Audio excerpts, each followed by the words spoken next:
Hello students, welcome to my YouTube channel Nandu study centre.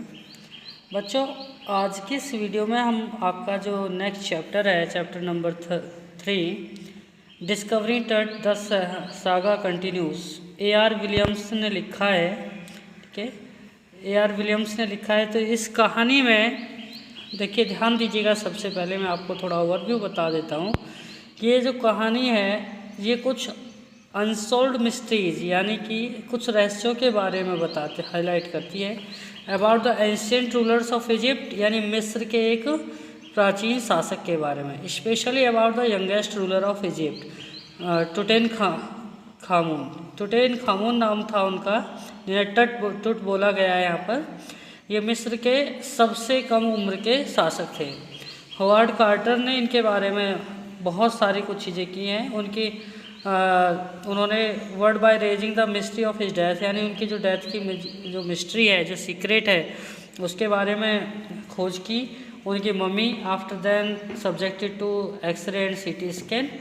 ठीक है, तो अब हम शुरू करते हैं इसकी जो समरी है।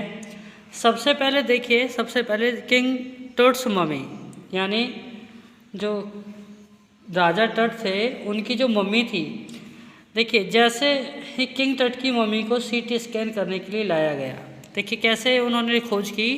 उन्होंने क्या किया कि उसका सीटी स्कैन करवाया कार्टर ने। ठीक है, तो जैसे किंग टट की मम्मी को सीटी स्कैन करने के लिए लाया गया तो तेज़ हवाओं ने हलचल मचाई और काले बादलों ने तारों को ढक दिया, यानी आसमान में गहरे काले बादल छा गए। उनका स्कैन उन रहस्यों का पता लगाने के लिए किया जा रहा था जिसकी वजह से उनकी मृत्यु हुई थी। यानी सीटी स्कैन क्यों किया जा रहा था कि ये पता लगा सकें कि इनकी मृत्यु कैसे हुई।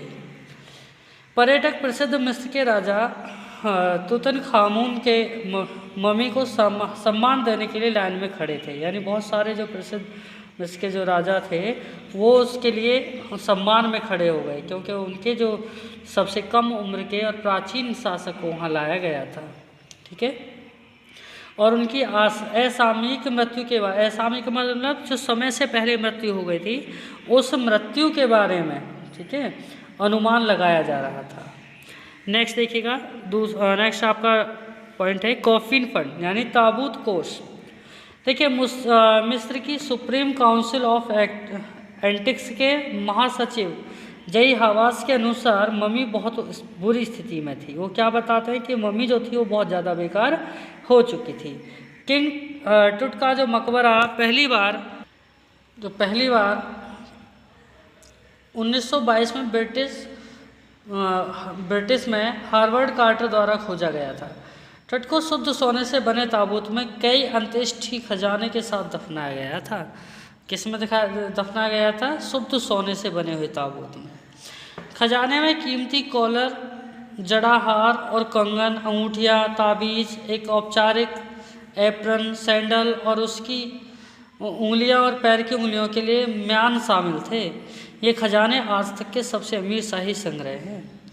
रोज़मर्रा की ज़रूरतों में माने जाने वाले कुछ रोज़मर्रा के सामान जैसे बोर्ड गेम, काश्यरेजर, लिनन, अंडरगारमेंट, भोजन और शराब आदि भी उसमें पाए गए। इससे पता चला कि प्राचीन मिस्रवासी पुनरुत्थान के विचार में विश्वास करते थे और अपने धन को अपने साथ ले जाने की आशा करते थे। ऐसा उस मम्मी को देखने के बाद पता चला। नेक्स्ट देखिए, कार्टर्स इवेल्युएशन एंड प्रॉब्लम, यानी कार्टर की जांच और समस्या। कार्टर ने 3 नेस्टेड ताबूतों की जांच की। पहले में विलो और जैतून के पत्तों की माला, जंगली अजवाइन, कमल की पंखुड़ियाँ और कॉर्नफ्लावर के साथ सजा एक कफन मिला था। इससे स्पष्ट सबूत मिले कि मौत मार्च या अप्रैल के महीने में हुई होगी। कार्टर को राजा की मम्मी को ताबूत से बाहर निकालने में कठिनाई का सामना करना पड़ा। अनुष्ठान रेजिन ने कठोर सोने के ताबूत के नीचे टुट के शव को परिणाम स्वरूप कठोर कर दिया था। हालांकि कार्टर ने रेजिन को ढीला करने के लिए सूरज का उपयोग करने का असफल प्रयास किया, यानी उन्होंने कोशिश तो की लेकिन सफल नहीं हुए। लेकिन मम्मी की अलंकरणों से अलग करने के लिए उसके अलावा और कोई रास्ता नहीं बचा था, जिसके सर को हटाना पड़ा और प्रमुख जोड़ों को अलग करना पड़ा, यानी उनके शरीर के सभी जोड़ों को अलग करना पड़ा। कार्टर के लिए खुद को चीसलिंग तट का बचाव करने का एकमात्र आधार यह था कि यदि वे ऐसा नहीं करते तो चोर उनके शरीर को सोना चुराने के लिए उनके शरीर को चीरने में एक पल भी नहीं झिझकते, यानी अपना बचाव वो कर गए इस बात को कह करके। ठीक है। एन अनदर सीक्रेट, देखिए एक और रहस्य, जैसे जैसे समय के आगमन के साथ पुरातत्व बदलता गया, उसने खजाने की तुलना में जीवन और मृत्यु के रहस्यों पर अधिक ध्यान केंद्रित किया। कार्टर की खोज के कुछ 40 साल बाद 1968 में एक एनाटॉमी प्रोफेसर की खोज में एक चौंकाने वाला तथ्य सामने आया, जिसने मम्मी का एक्सरे किया था। उन्होंने दावा किया कि स्तन की हड्डी और मम्मी की आगे की पसलियां गायब थी। नेक्स्ट हमारा पॉइंट है टुट्स फैमिली एंड हिस्ट्री। देखिए टुट के पिता या दादा ने 18वें राजवंश स्वर्ण युग के दौरान लगभग 4 दशकों तक शासन किया। उसने अपने बेटे अमेनहोट चतुर्थ को जन्म दिया था, जिसने प्राचीन मिस्र के इतिहास में एक विषम अवधि तक राज किया। उसने कुछ कठोर और अप्रिय परिवर्तन किए। उन्होंने एटेन सनडिस्क की पूजा को बढ़ावा दिया और अपना नाम बदलकर अखातेन कर लिया। उन्होंने धार्मिक राजधानी को नए शहर अखेते में स्थानांतरित कर दिया। उसने कुछ कठोर अप्रिय परिवर्तन किए। उन्होंने एक प्रमुख देवता अमून की छवियों और मंदिरों को नष्ट कर दिया।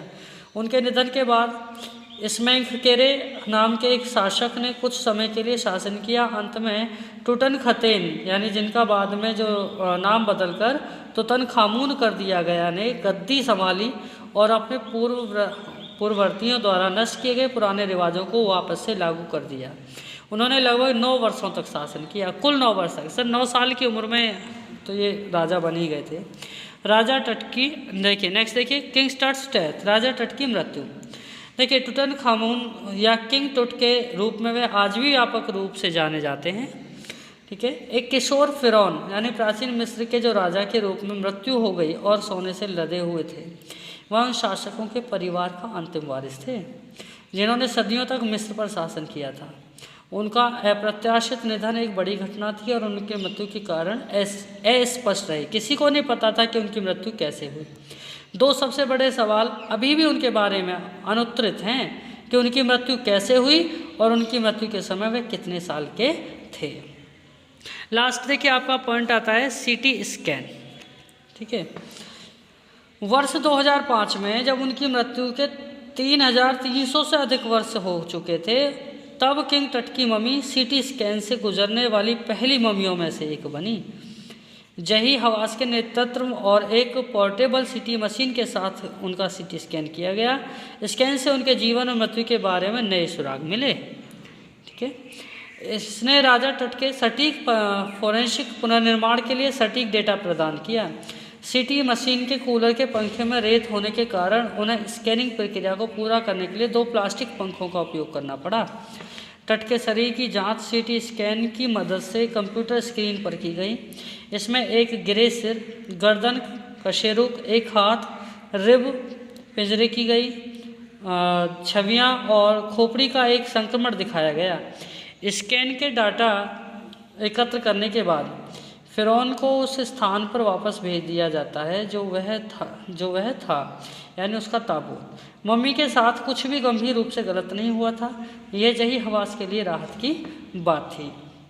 उनके अवलोकन के बाद जब वे चले गए थे, हवा रुक गई थी और आसपास एक मूक मौन आ गया था।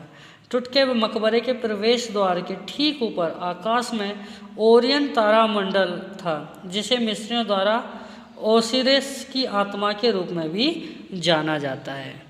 देखिए मैं आपको बता दूं, ये कुल 9 साल की उम्र में इनको राजा बनाया गया था और 19 साल की उम्र में, जैसा विदित है, जैसा लोग बताते हैं, जैसा इतिहास कहता है कि 19 साल की उम्र में इनकी मृत्यु हो गई थी। यानी 9 साल तक इन्होंने केवल राज किया था। ठीक है। अब इनकी मृत्यु जो थी वो एक रहस्य बन कर के रह गई थी, जिसको कार्टर ने यानी सीटी स्कैन के द्वारा, एक्सरे मशीन के द्वारा मुझे जांच करने की कोशिश की कि क्या वास्तव में इनकी जो मृत्यु हुई थी वो यानी व्यवहारिक तरीके से यानी नेचुरल तरीके से हुई थी या फिर यह कोई मर्डर था, इन्हें कुछ खिला करके इनकी मौत मतलब इनका निधन किया गया था। तो ये सब जांच करने के लिए उन्होंने ये सब कराया था। तो ये एक ऐतिहासिक चैप्टर हम इसको मान सकते हैं कि इसमें इतिहास का कुछ हिस्सा लिया गया है। इसमें बस तट के बारे में यानी जो हमारे राजा थे, आईवी मिस्र के जो राजा थे डिस्कवरिंग तट, इसीलिए इसका नाम पड़ा है। ठीक है, उन्हीं के बारे में बताया गया।